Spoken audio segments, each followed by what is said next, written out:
class, we have discussed about the performance. What are the factors that affect the performance? In that, we have discussed introducing cache, the hardware part, how the performance is improved.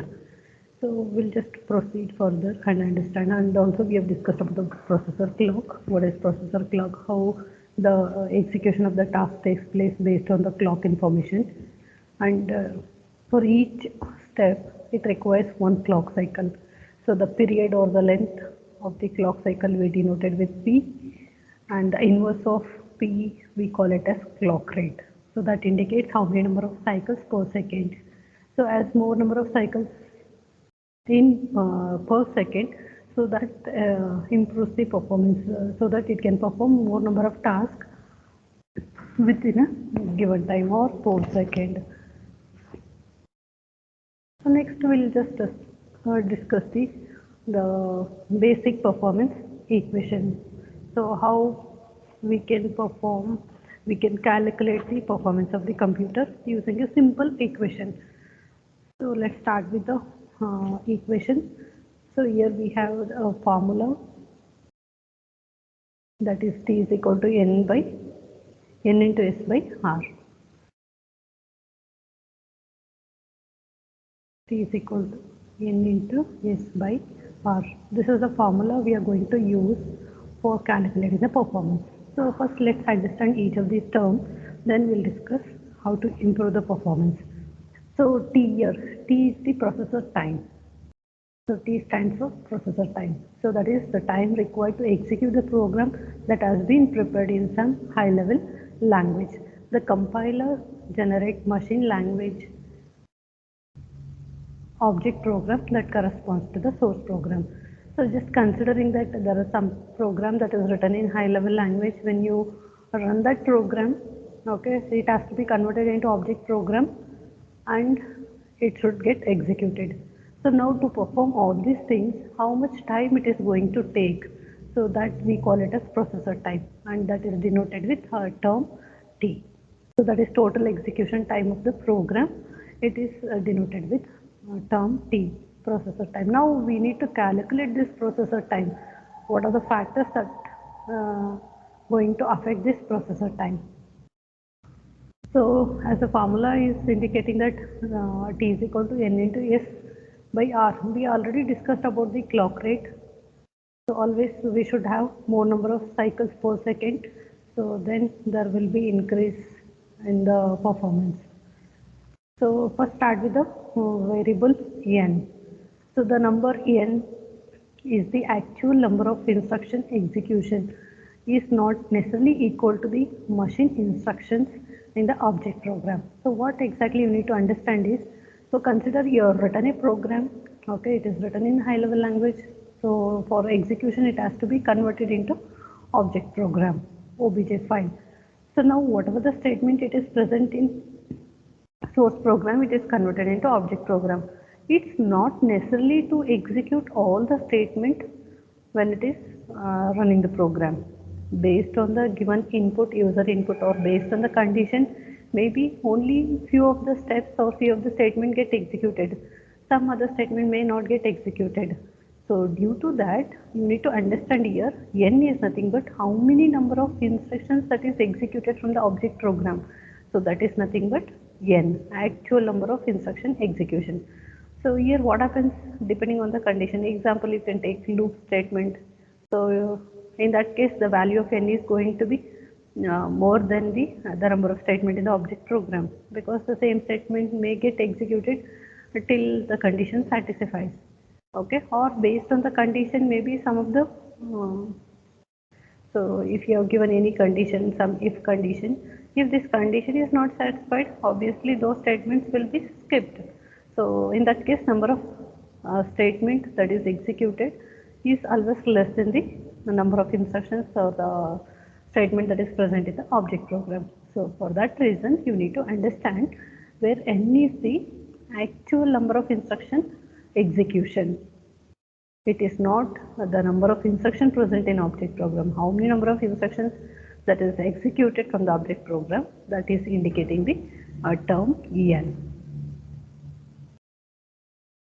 So that is about En. So next, okay, so we have discussed about the T processor time, when is the actual number of instructions get executed, and you need to remember. So you can just remember how n is going to vary, okay, depending on the input or depending on the condition. You can just see loop. So in this case, so the number of instruction in the object program, maybe it is having greater value compared to that. N value will be having more number of instruction count compared to the number of statements that is present in the object program, because there is a possibility of this loop may get executed repeatedly till the condition is going to satisfy. So in that case, so the number of instructions, the value of n is not equal to the number of instructions that is present in the object program. Okay, so just have the clarity with respect to the term. Then yes, so what is yes? It is the average number of basic steps needed to execute one machine instruction. Okay, so understand. So each instruction, it is executed through some set of basic steps. So each basic step complete in one clock cycle. So what do you mean by basic steps here? So you just recall, we have taken one example of add R not comma R1. Okay, so I am just adding a return statement, the instruction where it is going to add the content of register R0 and R1 and result is stored in R1. This is the meaning of this statement. But here execution of this instruction may go through different steps. Example, so depending on the architecture used, the number of basic steps may also going to be vary. The first step, basic step may be fetching a instruction. Okay, there will be a dedicated hardware to perform each of these operations. Fetch instruction. Once the instruction is fetched, then instruction is ready for decode operation. Decode instruction. Then once instruction is decoded, then it is ready for execute instruction. Once execution is over, so write back the result. Write back the result to the memory, or it may be stored into the register. Like this, we have n number of basic steps. Okay, it may go through the set of basic steps, and each basic step, it is going to take the one clock cycle. One clock cycle. So to perform fetch operation, it requires one clock cycle, and for decode one clock cycle, and execute, then write back the result. So here, according to this, whatever the basic steps I have taken here, there are 4 basic steps I have considered, and number of clock cycle required is 4. So to execute this instruction, it requires 4 clock cycles. That is the meaning of S here. Okay, so how many basic steps needed to execute one machine instruction? Okay, so that is the basic step. So always what the user can see the high level language. Okay, so it is not in the same way it is executed. So this instruction is executed at multiple steps. Then we have clock rate. How many number of cycles per second, that indicates the clock rate. So using these parameters, you can calculate what is the performance of the computer. That is, you can just take any one program. Okay, take the program, execute it, and find out before execution, set the timer, start timer, and once it finishes, end. So you just find out the time difference between these two, indicates the how much time the program has taken to execute, and that indicates the value of t. That is called as processor time. So now always we want the value of t should be less. The value of t should be less. Now how to improve the value of t? So there are some changes it requires to be done so that the value of t can be improved. So normally, so just from this equation you can tell that the value of n and s should be decreased, or it should be reduced.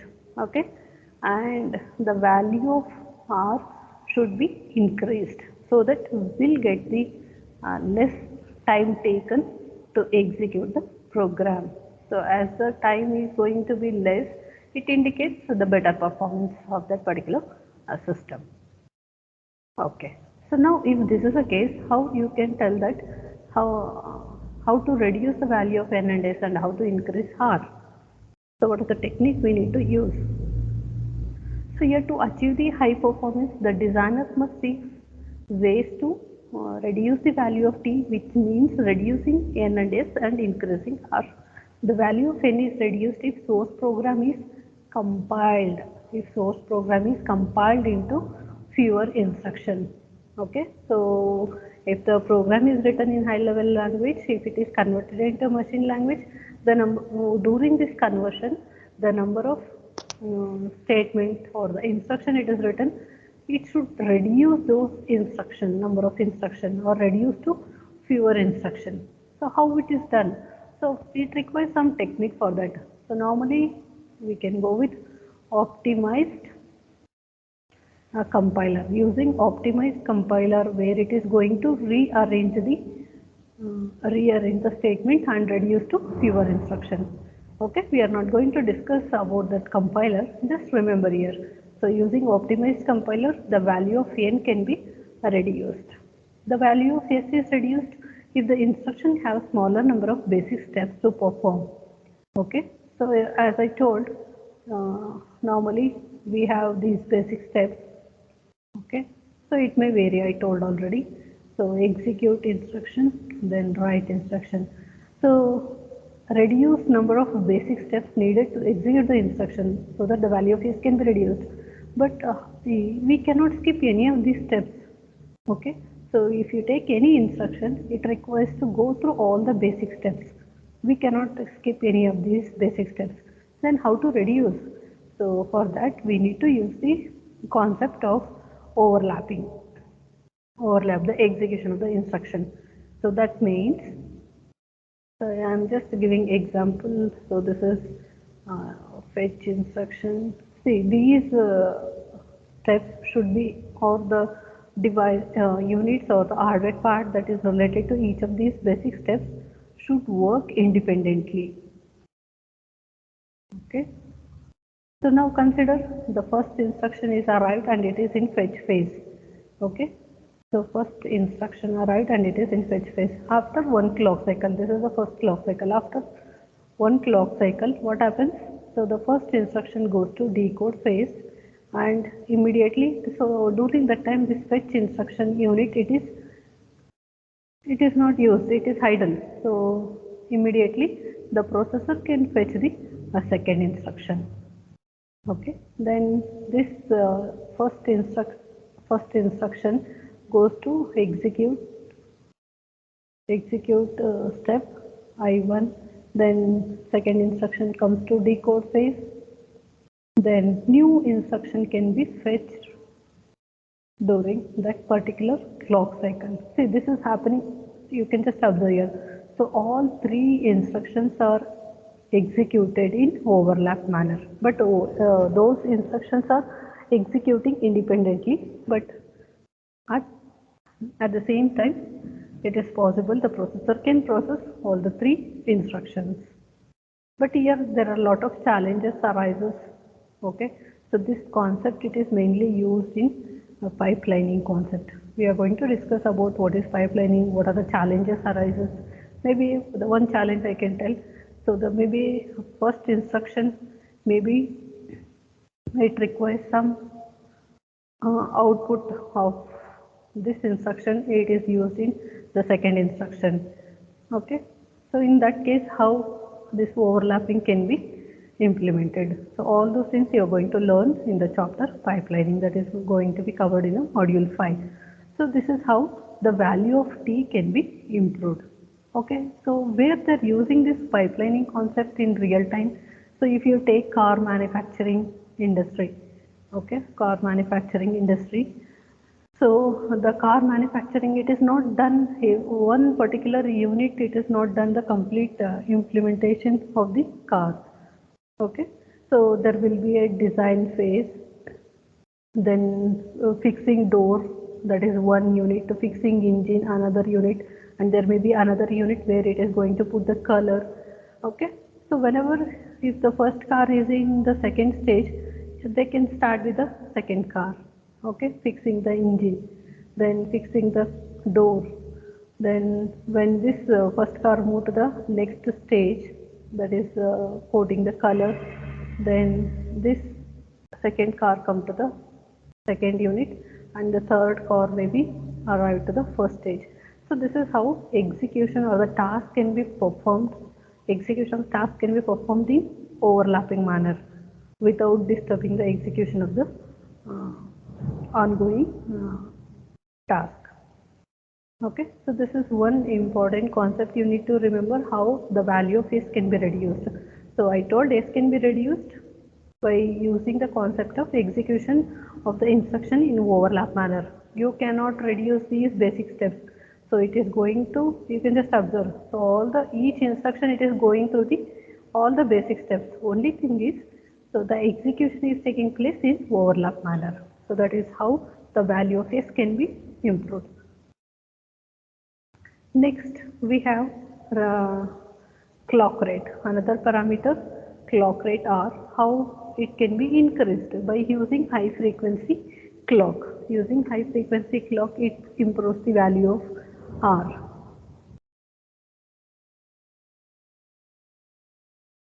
How to increase the clock rate R? So by using the improved version of integrated circuit technology, it is made possible to work circuit at faster rate. So in that case, the value of R can be increased. So the task performed for each step, if it is taking less time, so the number of cycles per second, it is going to be increased. Reduce the amount of processing done in one basic step. Okay. So simplify the instruction so that the amount of time it is going to take in each of the basic step should be reduced. So in this way, the value of T can be improved. So increase in R that entirely caused by improvement in IC. So this is one of the major role how the value of R can be improved using improved version of integrated circuit technology, so that all the circuit works at faster rate and the task can be done at faster rate, and the performance also going to be improved. So this I already explained about the pipeline. Okay, pipeline is one of the important concept you need to remember, so that the value of S can be reduced. So pipelining is nothing but overlapping execution of successive instructions. Superscalar operation means it is possible to start execution of several instructions in every clock cycle. Okay, you need to understand these both concepts are related to each other. It is possible to start execution of several instructions every clock cycle. You can just observe, go back to the diagram. You can just observe, if I have considered this the first clock cycle and decode instruction is the second clock cycle, this is third and fourth.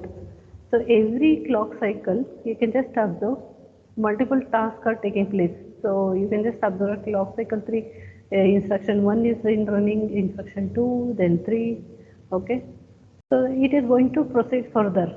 Okay, once the execution completes for that instruction, so the new instruction is going to be fetched. So that is how the execution of pipelining concept and superscalar works. Several instructions are started in this every clock cycle. Okay, so compiler, I already told the value of n, how to reduce. So the value of n can be reduced using optimized compiler. Optimized compiler, it is going to reduce the number of instructions to be executed. So what it is going to do, optimized compiler, it uses the concept of rearrange the program instruction. Okay, whatever the program you have written, when it is converting into object program, so the compiler is going to perform some technique, so that whatever the statement you have written, it is going to rearrange so that it can convert into fewer number of the object program instructions. That is the concept mainly used in optimized compiler. So next we have instruction set, different types of instruction set.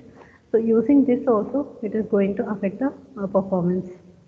So we'll discuss this in the next class. There are mainly two types of instruction set. One is CISC and RISC.